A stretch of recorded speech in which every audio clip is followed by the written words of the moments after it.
Hi, I am Navy, and in this video, we're going to have a look at the fantastic app called Plickers.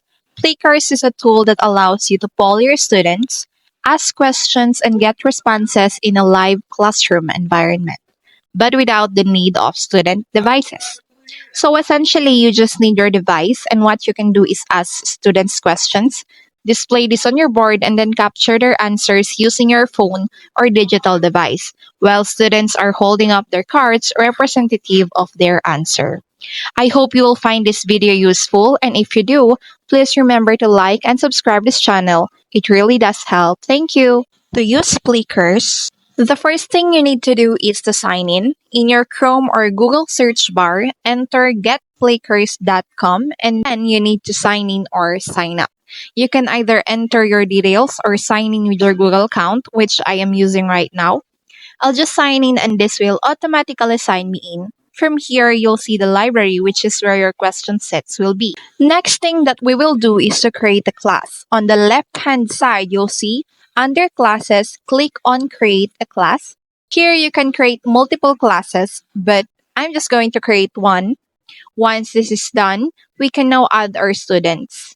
You can encode their names manually or you can copy and paste them if you've got a list. Then click next. You'll see here now that the students are assigned a number. If you want, you can sort and filter this by different ways such as last name or the first name. This will assign a number to the student which relates to the card they'll be given. You can also click on print roster so that you can see the students with the number attached as well. This is useful if you've got a class and you've got your cards. What you're going to do is actually give them that out so they know what card they've got. You can edit the students as well. You can go in here and you can add extra students into that class or bulk upload extra students.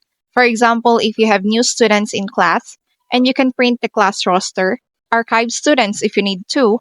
If you select an individual student, you can edit their name, you can disable or delete, and you can also make them active.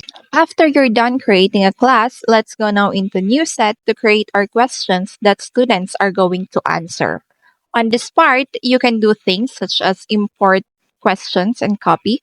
You can add extra questions by clicking the plus sign. You can bold, italicize, and underline these statements. You can choose your question type such as graded or survey type. You can choose subscript formats. And you can also insert images, videos, sounds, clips, and GIFs. Let us try to insert a graded type question from a topic. And once you've done this, you can input the choices. Select the correct answer, remove or add choices, and you can shuffle this as well. On the bottom of the screen, you'll see you can even change how this looks and even have choices that have got pictures assigned to them as well. Let us try to create a survey one. This allows the student to answer on the spot. Once you've done this, you can actually print this out and create a handout so you don't even need to use the cards. You can create some PDFs for students to complete in their own time or after class, etc. Anyway, this is just another way of using Plickers. Going back to our library, we're going to use the main Plickers now. From here, you're going to select the lesson, but first we're going to create the Plickers cards. Click Help and then Get Plickers Cards. You can print out the cards. Actually, there are various options to get the cards, such as buying them, but printing them is absolutely fine. You'll see at the top, there'll be the answer related, for example, B, A, C, or D. And the number, whichever way the students point this up, is their answer. Next thing to do is to download the app on your device, sign in using the same account, and work through. Then what you're going to do next is add in the library and then choose the question set. Once you've done this, go back to the web browser and press play it.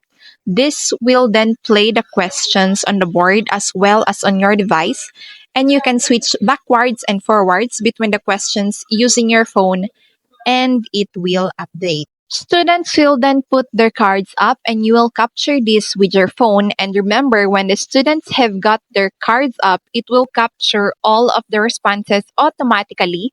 You can clear this and view the graphs by clicking the buttons at the bottom. And when students actually turn this, you'll see if it's correct or incorrect. After doing this and you've stopped it, you'll see the questions as well as the answers.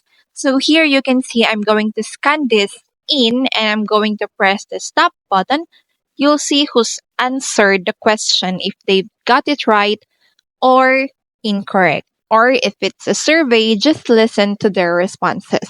Once you're done, click Mark Done and go back to your main computer. You can go on here and actually look at the responses in more detailed, interesting reports. You can see how well the students have done in each question and the response rate, as well as the individual students' responses and whether they've got them incorrect or correct. Now you see, Plickers is one of the ICT tools teachers can use to engage the students with technology, but can be without their use of a digital device. I hope you found this video useful, and if you did, please remember to like and subscribe this channel. It really does help. Thank you for watching and have a blessed day ahead.